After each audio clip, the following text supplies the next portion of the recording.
Welcome everybody to the Sid City Social Club on Tuesday, June 23rd. Happy to see you. Bryce. Hi Sid, how are you doing? I'm doing very well, thank you. Where are you? What room in the house are you in? So I have kind of a big living room area. It was redone before I moved in, so it's got like the exposed beams. Very nice.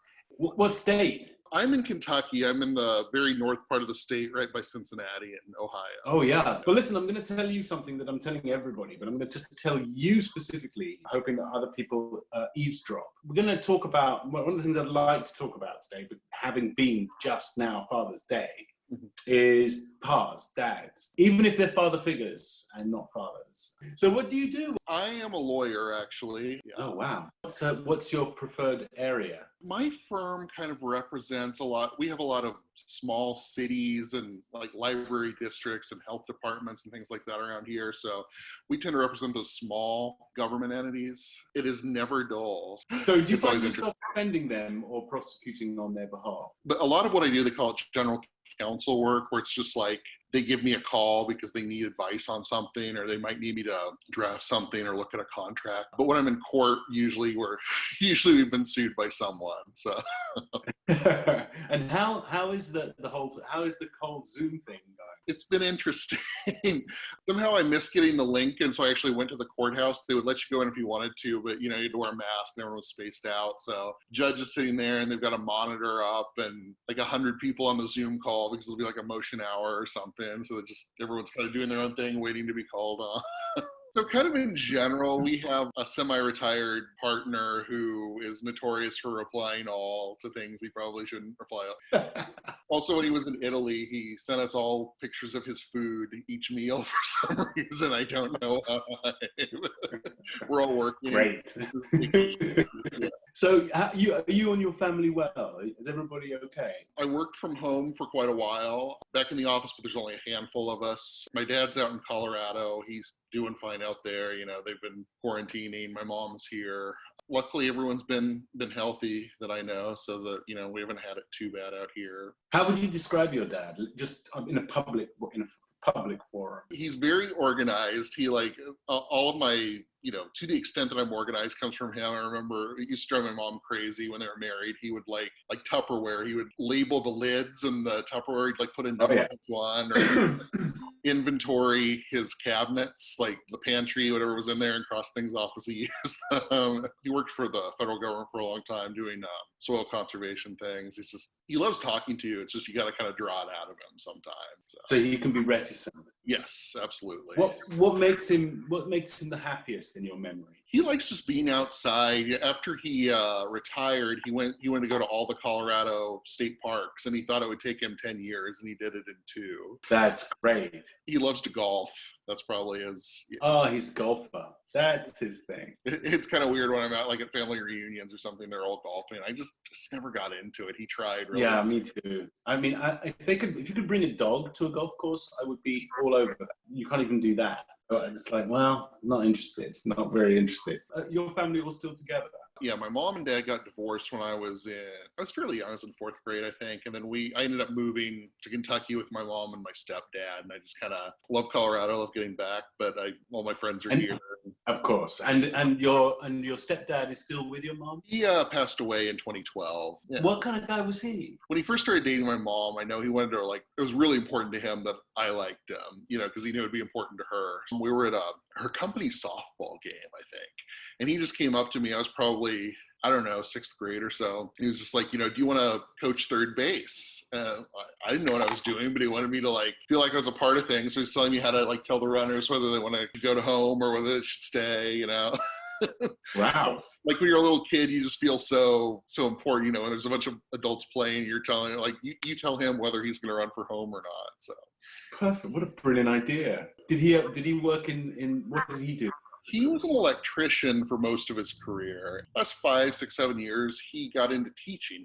He was teaching electricity to high school students. He was really great. It was the only job he just jumped out of bed to go to. He taught them how to do things like solar panels, things that would really help them get a job after high school. Oh, what a great thing. What a great thing. I mean, I was also brought up largely by my stepfather. He came along when I was probably about, I don't know about American grades, but it was 1977, so I was probably 12. I have a father who I always loved, but I saw him once every 8 years. But I mythologized him. I turned him into a person he wasn't. I made him most gentle, lovely, beautiful being that I just never had really met. And then Michael came along, who actually was the most gentle, lovely human being. I was very lucky to have such a sweet soul bringing me up, who really never tried to impose on me anything. It's fascinating. And now I'm the one getting a call from Django saying Happy Father's Day. I think that some people's identities turn completely around when they have children. But I have so many different things in different fires that, you know, I'm an actor, and I see myself very strongly as a strong individual. Of course, I had to love and look after and advise Django for many, many years, although I did move out of the house, you know, relatively early in his life. But for the entire summer vacation, as much of it as he could, he'd come and live with me. So he got to see my day-to-day. And that worked out really, really well for us. I find it myself hard to see myself as a father first, even though it's Father's Day. That was very similar for me. You know, I would see my dad summer vacation or spring break. Do you live alone in what looks like your spacious accommodation? Yeah, I do live alone. I kind of a little house, but I love it. It's in a historic district here. There's Covington is the name of the city. It's right by Cincinnati. I really like it here. So wow, that's great. And do you go out as well?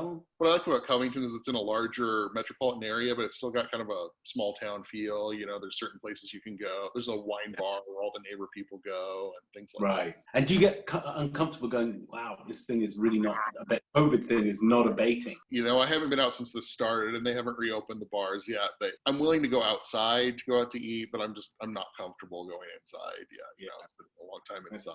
I think that's smart. Yeah, it's concerning that it hasn't, you know, the people aren't just willing to do the things you need to do, and I just want to get back to normal, you know, but if people are not making I get the sense that if I don't take care of myself, and if I don't look after myself as responsible as I can imagine, I may accidentally kill someone without even knowing I'd done it. That just stops me cold in my tracks until I have a better understanding of what's going on. Living alone, you get into a habit of not cooking very well. I'm terrible about it. You know, I try to remember. I always end up with like pieces of a meal, but never everything I need for the entire meal.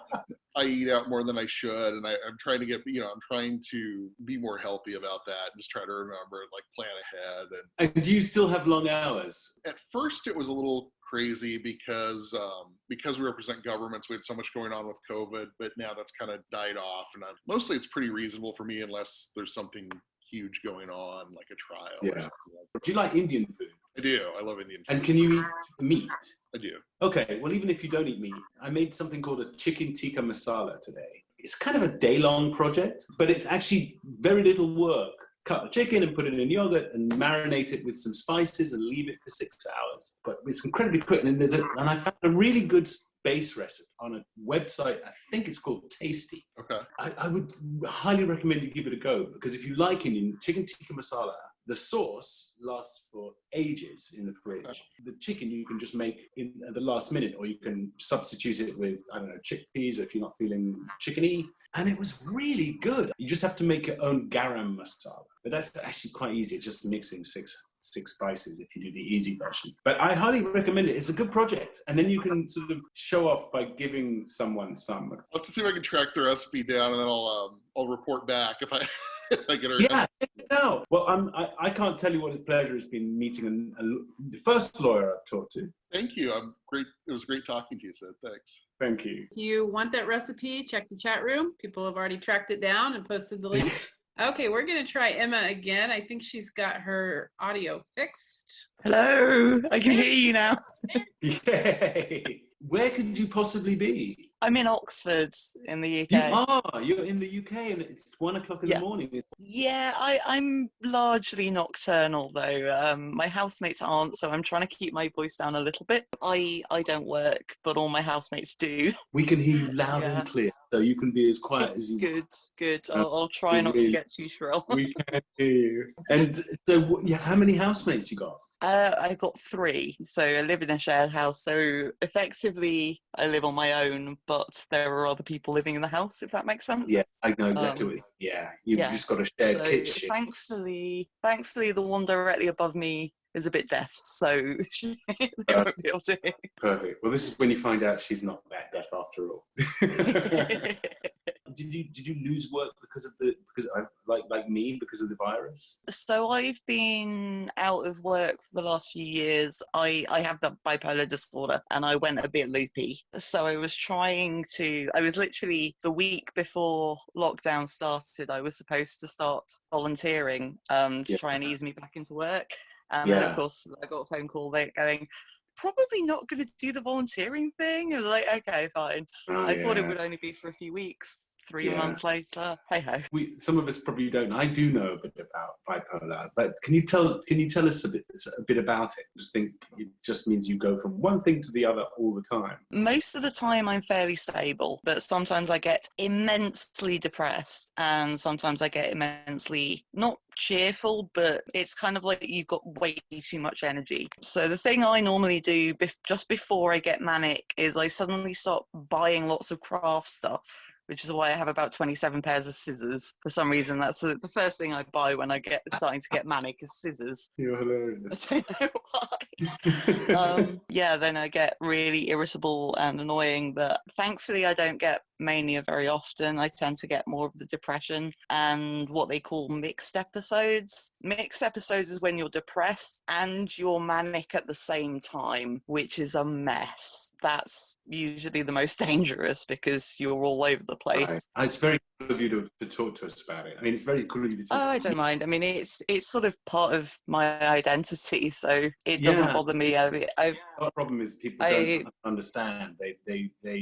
They tend to label you in a way that's not necessarily it's not just correct or incorrect, but it's unkind and not cool. So it's good to know. Part of the trouble I find is that people think they understand it. So they've seen 1 or 2 things with Stephen Fry or whatever, and they think they know what it's like. Yeah. So you get a lot of people just sort of assuming that, oh, you're a bit sad, and it doesn't quite work like that. No. Like, one of the things that always annoys me that people don't know is that you can get very psychotic. When I'm low or high, I can hallucinate, and that's a thing that happens. Thankfully, at the moment, I'm fairly stable. I've managed to do reasonably well despite the whole COVID thing. And so one of the other things that's making a nuisance of my life is that I've just come out of eye surgery about a month ago as well. Oh, so, okay. I'm a mess. Yeah, well, join the club. But yeah, thankfully I'm allowed to wear makeup again. So, and the eye surgery was it a corrective surgery, or was something else going on? It turned out my retina had been very slowly detaching. My retina was very, very slowly detaching. Like, apparently it had been detaching for like a month, so they had to put me under. Basically, what they've done is they put an elastic band around my eye, which is going to be there forever. Oh my goodness! And are your parents still with us? My mum and my stepdad live in Port, and my dad lives somewhere in Hampshire. I've been speaking to my mum quite a lot over the phone, and I've been emailing my dad a lot. Obviously, I haven't seen much of them. Mum came up to drive me to hospital because they didn't want me getting the bus while I'm blind, which is fair enough. Yeah. Are you close with your dad? Reasonably. We've got a lot in common. Like, we've got similar tastes in like music and film and stuff. I don't know if he's on the spectrum or something, but he can be a bit awkward to talk to. Well, that's cool. And what does he and how? When did your stepdad come into your life? It was just before I went to university, so it was. That's fine. I get it. 12 years ago. Came quite late into your life. And how was that for both of you? Fine. Like, I get on with him really well. Like, we have very different political views, but other than that, he's got a wonderful sense of humour. He's also got mental health problems. He's got PTSD, so we kind of gel over that a bit, over being crazy together. I think you can gel with a big high percentage of the world. world. Yeah, So what- crazy people just seem to get on. Yeah, they do, and you'll find a lot of them in this club. You know, you do a lot of your own. You're very creative. I understand. Part of my recovery process has been sort of doing this to my face every day and dyeing my hair stupid colours and things, but I do bits of all sorts. So I make terrible YouTube videos that nobody watches. I knit a lot. I make a lot of headdresses and things, and I found out about these about a month ago, like just before I went to surgery. So I haven't really been. Initially, I was just watching these on YouTube and going, "Oh, he seems really nice. Oh, it would be nice to talk to him." And then I'm like, everyone else is really cool. No, not at all. And everybody is really cool. Everybody also says they're really not cool, and then they come up with really cool stuff, and they're really interesting. And it's fascinating to see what other people think. Yeah, everyone has something awesome about them. Absolutely. Yeah. The authenticity of the group is really, really admirable. It's been fascinating watching these. You have an amazing ability to get interesting things out of people. Like, somebody should give you a talk show. Well, I'm very happy to have chatted with you briefly, and I'm going to move on to my next guest because I'm already over, and you've got a long list. Yeah, I know. But thank you for coming on and telling us a bit about yourself. Keep coming back. Oh, I will. Don't worry. Okay, we're going to go to Mark Schneider, who is also extremely creative. Oh, lovely. Hi, Sid. Mark, hello, my friend. How you doing? I'm doing very well indeed, thank you. Either on your balcony, you've got that amazing backdrop. Yeah, unfortunately, my actual background is that. So. Actually, that's a bit like mine. So, what is it that you do creatively? Because you have everybody intrigued. So I'm actually a photographer. One of the things I specialize in is what's called infrared photography. Some people have probably heard of it, and they probably think like thermal imaging. You know, where you can see people's body temperature.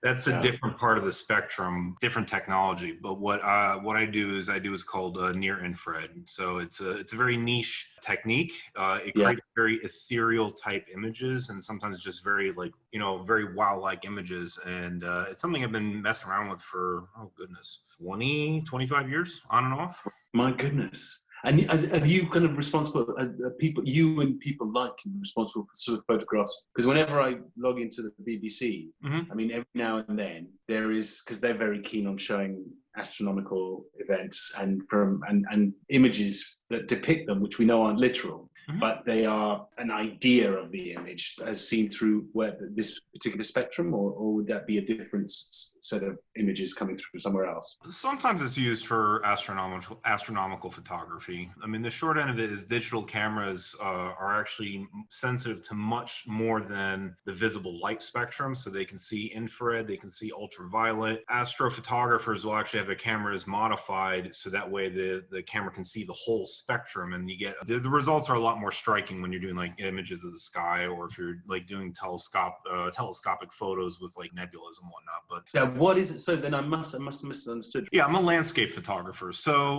that's better. I mean, that I understand. You're actually not that far off, because I do know some people who do astrophotography with infrared, but that's not what catches people's attentions with. Can Mel show us something? So this my goodness. So this is what infrared does. This is black and white infrared. So typically it'll turn grass and trees white, and then the sky can be very, very dark or almost black, depending on a multitude of factors, which get kind of technical, and I don't want hit. Wow, that is gorgeous. That is absolutely gorgeous. And this was taken in August. So that's the other thing you have to keep in mind is everyone's like, wow, is that snow? Like, no, that's grass. Yeah. Feels like a negative almost. Gosh, look at that. Fair warning, I'm actually in the DC area, so most of the photos you're going to see are from the Washington DC area. Great. So this is color digital infrared. And like I said, everybody's camera has this capability, but there's modifications that need to get done. And like I said, it does get a bit technical. What you can do is, depending on how the camera is designed, you can see like the trees and the grass are kind of pale gold. Well, you can go pale gold, vibrant yellow, blue, red, whatever you want. Yeah, but that's so tasteful. It just makes it look so autumnal. This is infrared film, color infrared film, and this is actually my specialty. It's called aerochrome. It was not not originally designed for photography as you and I know it. It was actually designed for aerial photography, and it was loaded in these massive cameras. Now, anyone that ever goes to the Smithsonian Air and Space Museum in Washington, D.C., they actually have those cameras somewhere on the second floor. They'd fly these things over the cities at like 10,000 feet, and what would happen is all the vegetation would turn up red, and depending on the health of the vegetation would determine what shade of red you'd get. So that's why you can see like the shrubbery is not quite as vibrant as the trees are. Wow. Oh, this is fantastic. Oh, thank you. So this is the World War II memorial. Like I said, this is shot on film. They don't make this film anymore. They stopped in 2011, and it was just not amazing. Where'd you get it? Well, that's the funny part. So they never made it for consumers to use. So there's a gentleman in Germany who would buy up the commercial cartridges, and these cartridges, like if you remember 35 millimeter film, there's these little tiny cassettes. This film was 10 inches wide by up to 200 feet long. So he actually hand cuts everything himself. So that is, and the end result is really expensive to shoot with. He must be so grateful that people like you exist. He must do it for the love rather than obviously the finance. I'm grateful he did it, because I mean, I always wanted to shoot this as a kid, but when I was in high school, my teacher said, "Oh, no, don't shoot that film. It's really, really temperamental. It's a pain in the neck. You're gonna have problems with it." And I was just glad I had the opportunity to shoot this while I still could. Look at that. Is that Washington's place? Yes, it's Mount Vernon. Yes. I actually shoot with two different types of cameras, and I mean, if you guys want, I can show them to you afterwards. This was shot on a large format view camera. So it's like those old-fashioned cameras where you saw the guys stick their heads underneath the cloth. Yeah. That's what that was shot with. So the film is literally 4 inches by 5 inches wide. Yeah, that's expensive too. Yeah. It was like $12 a sheet. This is like a photographer's hotspot for the fall, because you have this beautiful foliage change, but I wanted to go there and shoot it with this, and to the best of my knowledge, no one has ever shot at this location with this kind of imagery before. Oh, my goodness. It's quite something. I mean, it's really quite something. It changes it's a really interesting visual tool, because it really makes you understand the nature of diversity. You can change the colors of things and they're still really beautiful. I think that's it. Yep, that's it. That's really great. My goodness, what a talent. That's just astonishing stuff, my friend. Thank you. Really lovely. Thank you. Every single time you pull that trigger, it's like you kind of have to pray to God that the exposure comes out. Something it kicks in and it pans out. Do you have like a community, like a group that you, because it seems like the expertise must be very rare, and that it's such a niche that you must have, there must be a handful of people worldwide who are enthusiasts, if you like. So for digital infrared, there's actually a decent sized community. For infrared aerochrome, it's extremely limited, and a lot of how I learned how to shoot with it, I actually got in contact with the gentleman that hand rolls all this stuff. So he's the closest thing we have to an expert. So he's the one who taught me how to shoot with it. And what's he like? What's this guy like? I don't know. Do you write him? Is that how you know? His primary artwork is with aerochrome as well. That's the name of the film. I mean, he and I've communicated multiple times. It's mostly just been about aerochrome. Interesting fellow, but unfortunately I don't really know him that well. Well, you get to know someone when you actually talk about the thing they love to do. Oh, totally. So, you probably do know him quite well, even though you don't know, what his favorite color is. Well, you probably do know his favorite color. That's the one thing I don't know, maybe it's blue. That's really cool. How is Washington? Are you in DC itself, or? Technically, no. I'm in Arlington, which is inside the Beltway. So it's a suburb. I mean, DC is DC. What's interesting is I'm actually part of a group of photographers in the DC area, and the original intention was we were going to document the days surrounding the inauguration.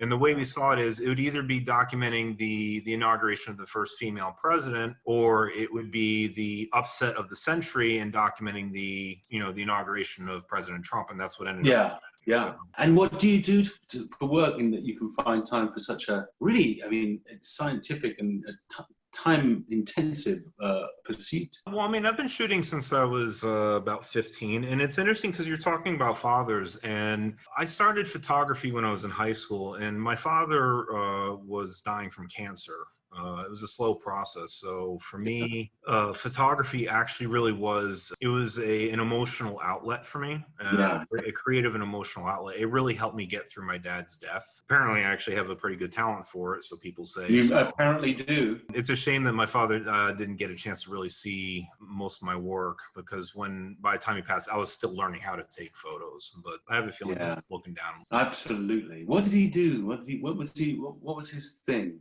Oh goodness, he did a lot of stuff. Well, his family, I think, was probably his biggest passion. He really loved. That's pretty healthy. Yeah, he wanted to be able to be a good father for my sister and I. He did a lot in business. So he worked for a company called Public Storage for a while. He actually basically helped build that company's infrastructure. Wow. Okay. Worked for the Carter Ford Foundation, one of the foundations.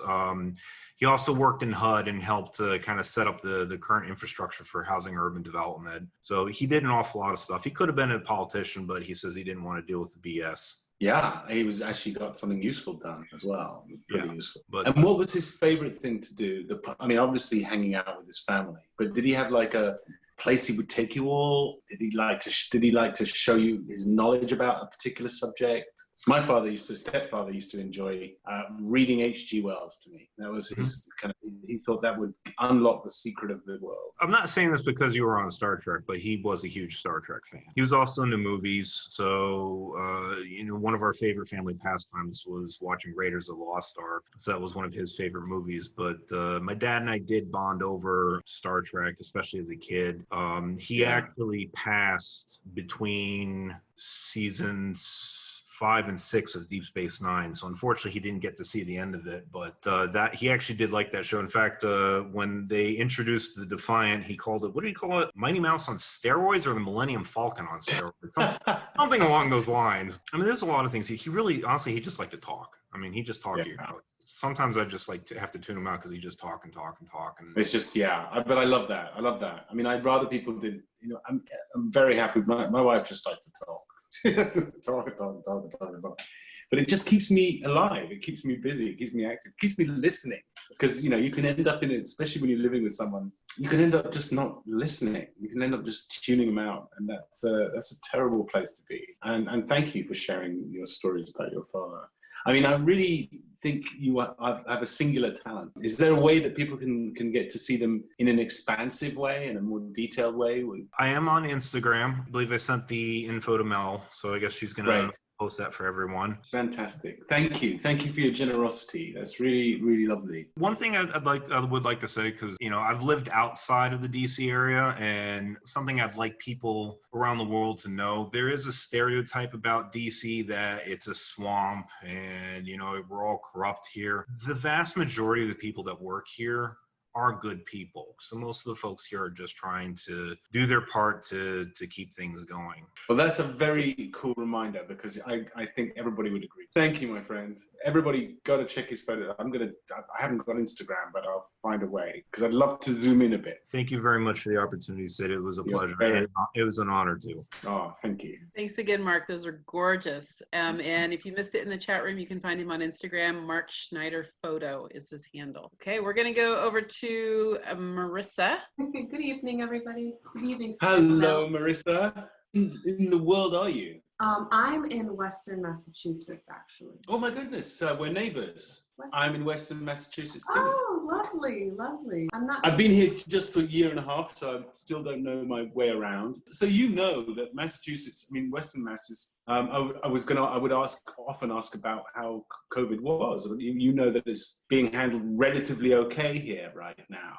Yeah. I think that certainly this area, full of relatively responsible people, trying their very best to make sure no one else gets killed, basic stuff, nothing too complex. And so I probably know the answer to that question if I were to ask you. I'm pleased to be living in Massachusetts during these times, all things considered. I actually had COVID along with my family. We contracted it late February.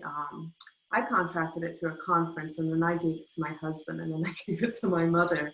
And it was quite harrowing, actually. But we've all recovered from it, but, Good. very happy to kind of be in a state that was taking it more seriously because, you know, when you see that people don't really take it seriously on a national level without dropping names, and you're actually going through it, it's very discouraging, and you know, it kind of diminishes what you're going through as a person. So I'm just glad that if it happened here in Massachusetts. Not that we're a state, but there's just more resources and a bit more education, I think, around. Yeah. Did you have anybody in your family, or you have? So did you undergo some really severe symptoms, or would you say you got off quite light? Thankfully, thank heavens that my mother and my husband, my mother's 73, so I was terrified about giving it to her. Of course. Talking about that guilt that you were referring to earlier, presumably gave it to them. I didn't know that I had it. So then to kind of learn that I had been probably the person who gave it to her, you know, I was quite concerned, but luckily she had a very mild case. My husband had a mild case. I had more complications, and like I mentioned, I got it late February. I'm just starting to get out of it now. I'm starting to finally feel like my old self. And I didn't have any underlying conditions either. And I'm in my 30s, so you know, it took me by surprise. I didn't think that I'd get struck down the way I did, but it happens. So it does. I'm grateful to be here now. Well, thank goodness you are here, and thank goodness you're smiling into this computer or whatever it is. Yeah, no, it's brilliant. Yeah, and I'm very grateful to be here so I can chat to you guys. Well, we are too. It was all worth it. Wow, yeah, you make the point so well that people really do have to be careful, because you have no idea that who you're giving it to, and you just don't even know how it transmits. It's just we don't understand the thing at all. So you could give it to someone who you only met for 5 seconds as a compound issue for them, who meets another 15 people who only meets them for 5 seconds too. But that suddenly becomes quite a lot of seconds and quite a lot of viral overload. So your husband, who you gave it to, probably ended up looking after you. He did, yeah, he did. So in that respect, it was good that we were all working from home and able to kind of watch out for each other. So yeah. Do you have any information as to whether or not there's any kind of immunity yet, or is that not information that's available? It's funny that you mentioned that. I actually just spoke with my GP a few days ago asking that, and then he said that they really don't know. I mean, he said that a study that he had just read said that there was immunity conferred possibly for 6 months, maybe a year, but that was completely speculative. I think with this illness, there's just so many unknowns. I mean, like you were saying, in terms of how it's transmitted, how long you have it for, why it affects some people more than others. And even the immunity question is one that he doesn't have an answer to. So we're kind of just taking it day by day. But I hope I have immunity. I better have immunity after all I went through. Yeah, you deserve it. You certainly deserve it. I mean, it's very annoying that you can't be certain, so you're still playing Russian roulette with it. You've got to be just as careful as you would have been if you hadn't ever had it. Yeah, that's the way I'm treating it. Yeah, I might as well just be as careful as I was before. So yeah. And do you live with a family, or just your husband? My husband and I bought the house next door to the house I grew up in. So my mom still lives next door. Perfect. So it's been nice. We kind of have like a little compound, and you know, Western Mass, some areas are quite rural, so it's quite nice that we can be closer together with everything going on. And sometimes she'll come over for dinner, or we'll pop over there. So it's quite nice. And you've all had the same thing, so clearly. It was great. We could throw a party together. Exactly. We could have a corona party. And so you mentioned your mom. Is your dad out of the picture, or is he no longer with it? No, my dad lives in Springfield. My parents are divorced, so you probably know Springfield. So not too far away. We're all kind of in the same glamorous, glamorous Springfield. Yeah, so he's in Springfield, about half an hour away from my town.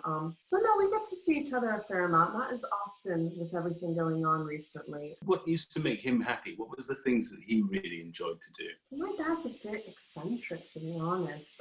We love eccentric. It's funny, he is a bit of a dichotomy, because he was a social worker for the Commonwealth of Massachusetts, as was my mom. That's where they met. And sometimes just with us kids, with my brother and me, kind of go into these like vaudevillian skits, because kind of a little bit of that on my dad's side. The kind of funny voices, dressing up. So, you know, those are some of my fondest memories, just kind of seeing this person come home from work, kind of dealing with like serious topics as a social worker, but then letting loose with us and kind of doing funny voices, putting on old records and helping us get dressed up. So, yeah, you know, that is so sense cool. of balance, even as an adult, you know, it's like, oh, you have to kind of find a balance. Like, that's wonderful. That's such a wonderful thing to be doing. Did you have a profession? Did you work or do you not? I do, yeah. I work in the sustainable fashion field. In my role, I work more in product development. So I work directly with designers at fashion companies, basically try to work with those teams to help them find more sustainable solutions to the clothing that they're producing, because fashion is one of the most polluting industries on the planet. People tend to think of it as this kind of glib,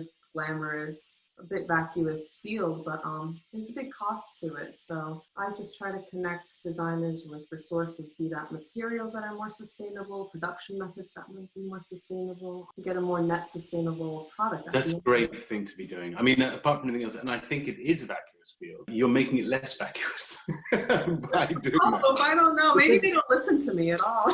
So I think if you're helping people manage to be a little less profligate, then that's really useful. I think the seasonality and the one-upmanship of fashion is I find a little bit distasteful. You know, people wear a lot of that stuff just to present a little bit cooler. It's true. And I mean, I get that fashion can be this vehicle for expression, for fantasy, and that's good and all. I get that as a creative person, but at the same time, it shouldn't come at the expense of other people who are working in the factories, or I don't think it should come at the expense of the planet either. So 100% agree. And I think there's a real move by young designers to the real awareness of that, and the real move. Things are finding ways to really improve the health of the internal health of the system. Exactly. So that's, and you're part of the solution. So that's thank you. It's really cool. Thank you. I'm going to move on and say hello to somebody else. All right. I've already lost. With you. Thank you very much for coming to talk. Thank you so much, Sid. Thank you. Thanks, Marissa. Thank you, Mel. Sid, I'd like for you to say hi to Andy. Andy! Good evening, everyone. Young Sidites. I live and breathe. Thank you for turning out, my friend. I'm really happy to see you. No problem at all. Welcome back to Los Angeles. It's nice to be home. Of course it is. I am appreciating home. I think I'm appreciating home more than I ever have. Yeah. And I don't think I'll ever leave again. Well, I'm really glad to hear that. I'm going to say something. Now, I wanted to make sure you were here. Yes. But I want us to announce what we're going to do on Tuesday. So can you do that? Oh, me? Yeah. Oh. Let's let everybody know. So God, I didn't plan an announcement. No, it's not. It's totally not planned. So a friend of Sid's has written, I think it's going to be a series of pieces. We only have the first 2 episodes of a Garrick Bashir duet, little dance that we're going to do on occasion, and the first one will be on Tuesday, and it is called... Matthew hasn't given us a title. Oh, we don't have a title for it. No. The first episode is, I don't think, each episode's called something different.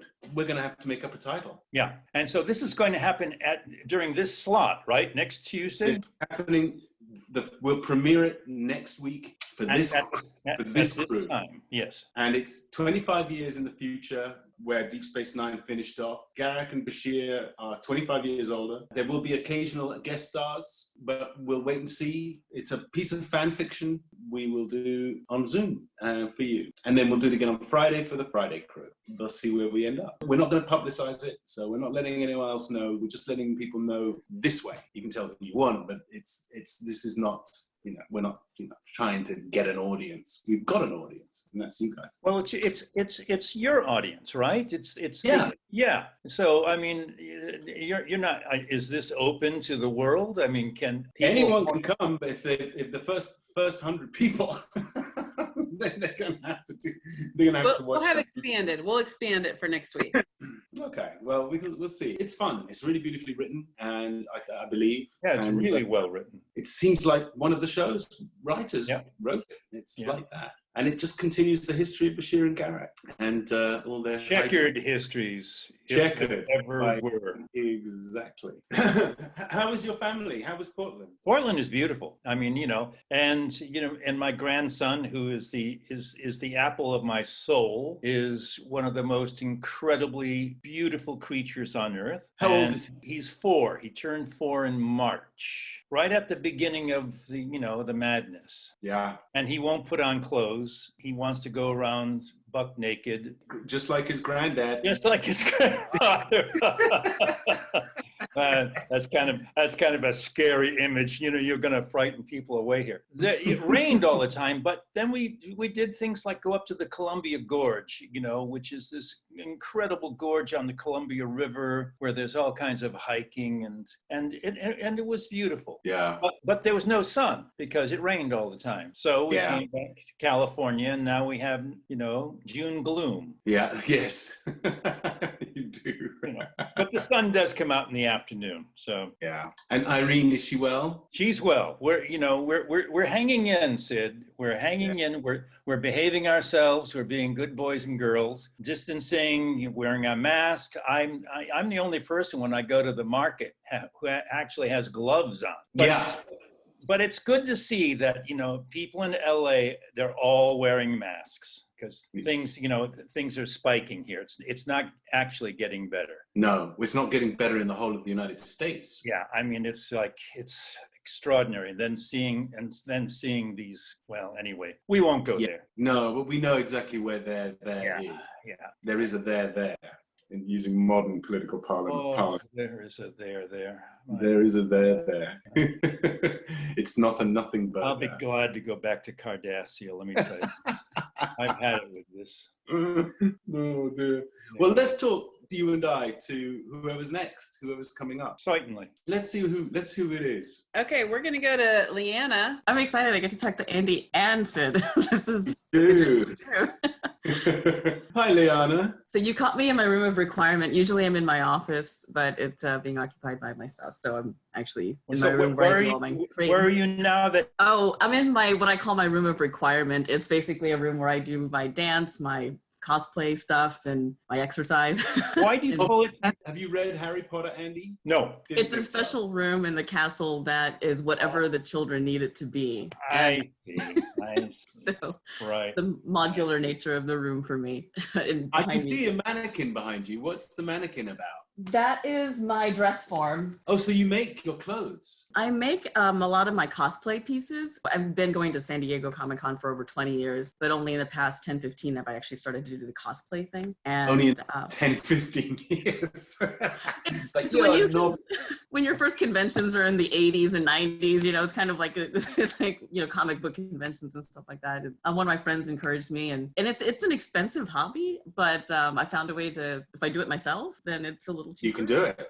I went to Comic-Con in San Diego. I guess it was 1995. I was the only actor on that day, at least. I couldn't see anybody else. And you know what they had around table on all the tables? Comics. It was just comics.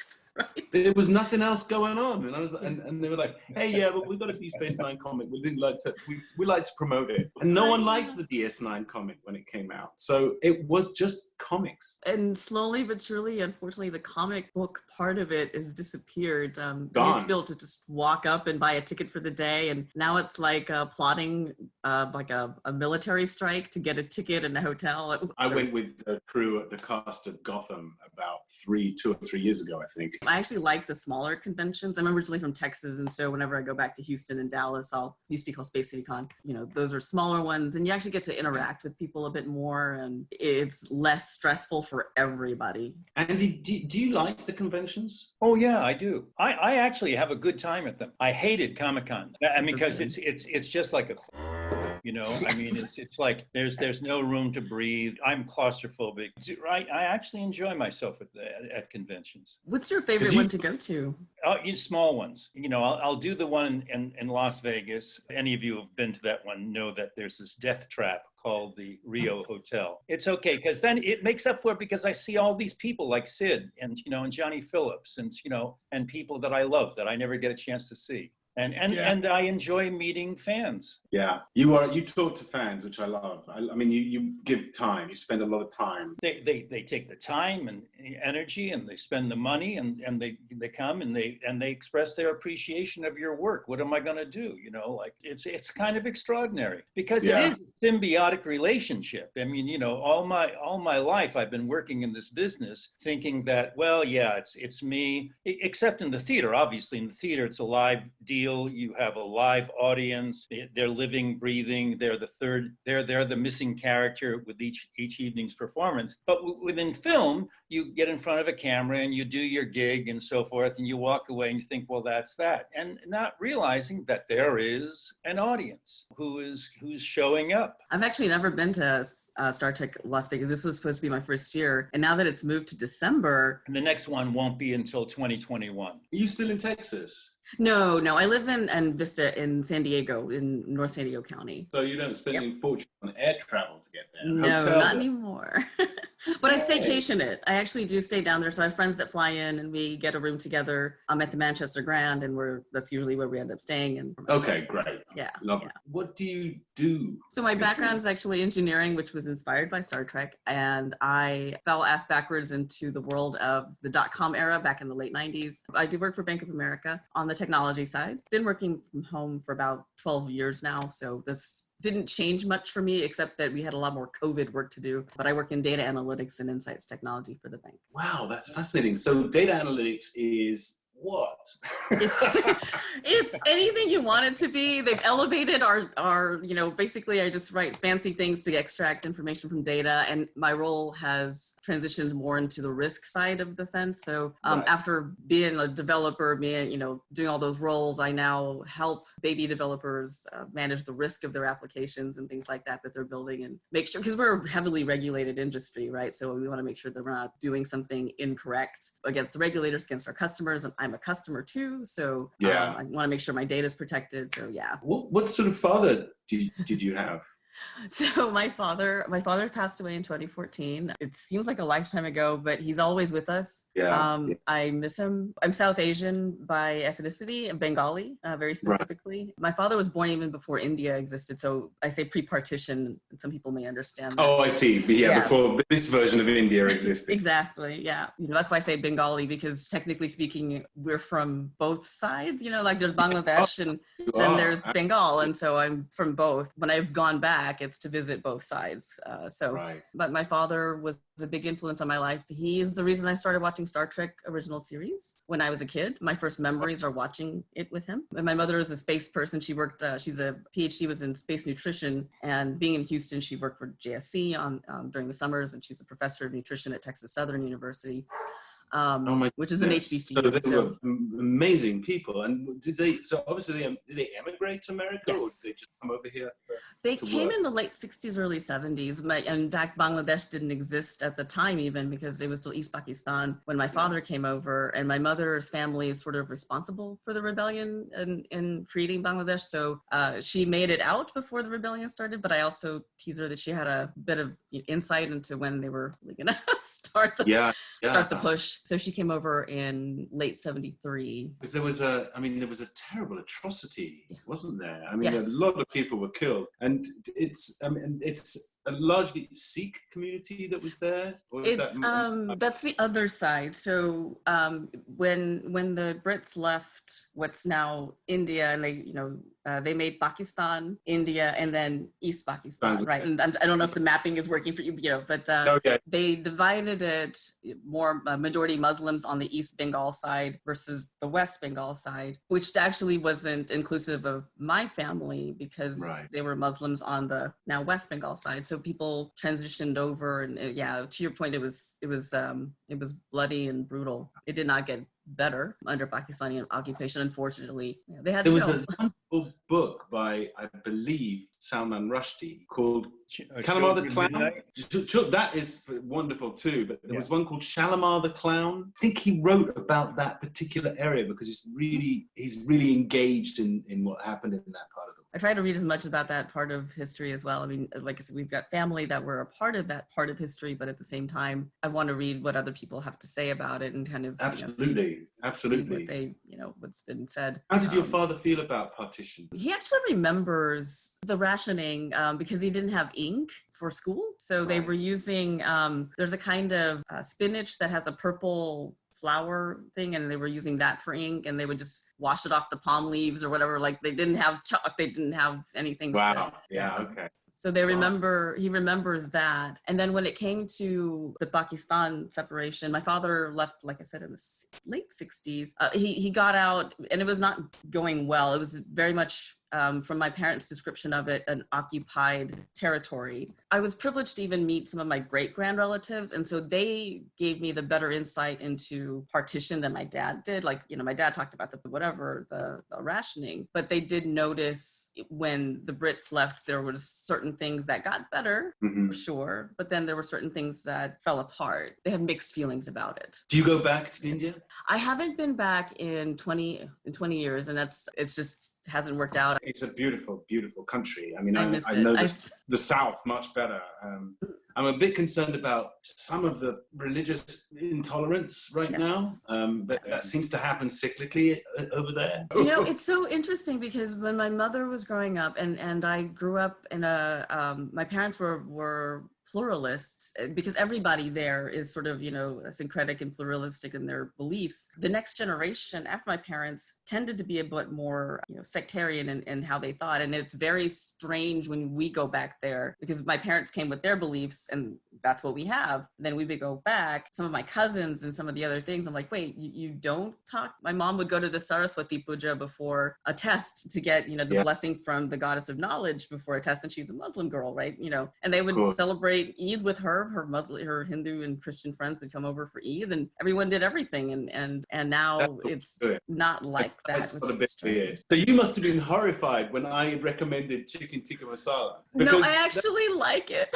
I'm such a bad desi girl. I like it. I make it myself.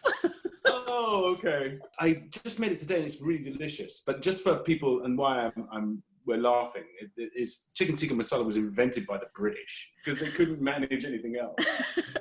but it's so darn delicious. It's so darn delicious. But listen, I'm going to go because my dinner's ready. And I'll see you next week for our extravaganza, cast of thousands. It's all going to be happening. Bye. See you next week. We are going to go quickly to Selma, who sang us a beautiful song last week. Oh, yes. Yes. She has another song, but she also had a question, I believe. Yes, well, the question was about filmmaking, actually, because I did film school and I'm just starting out as a filmmaker.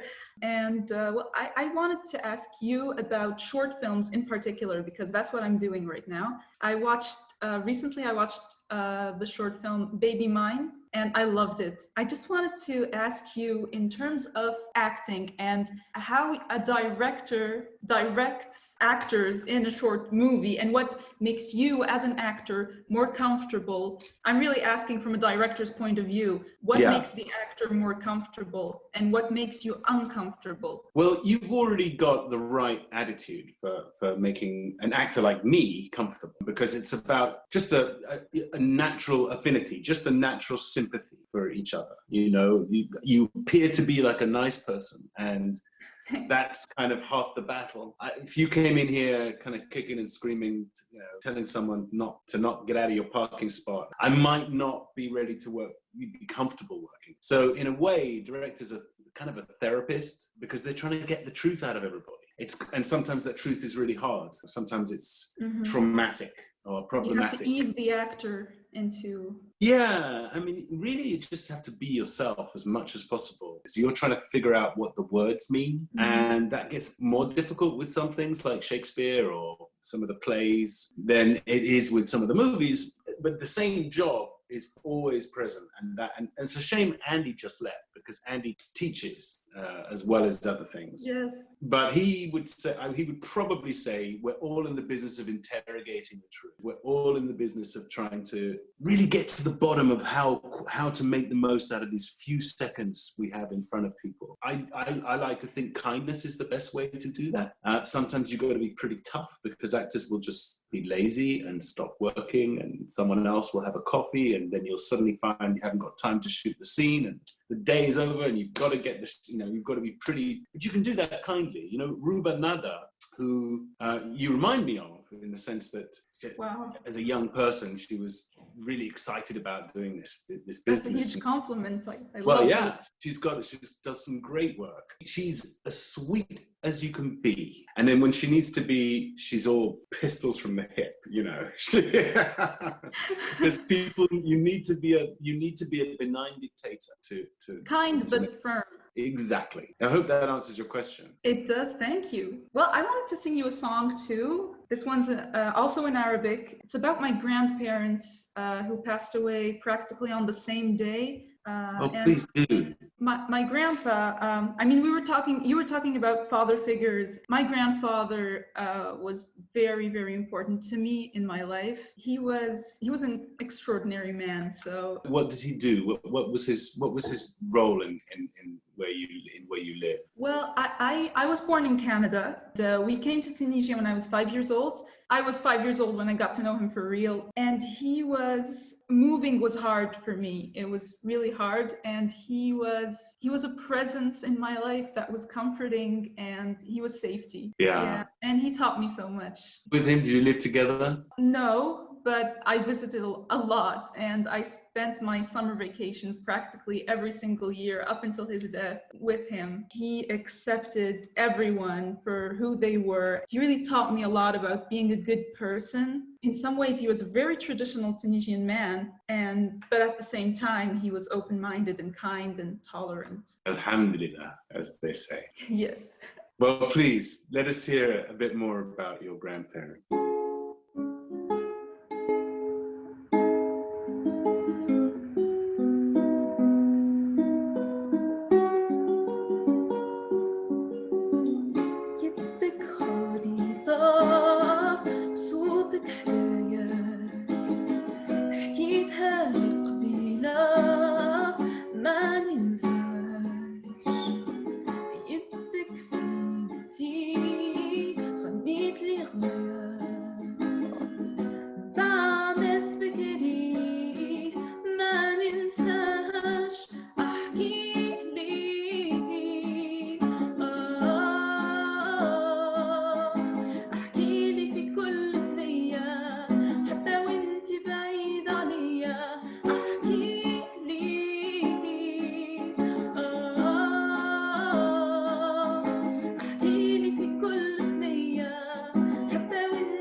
Wonderful, really lovely. Thank you. Really lovely.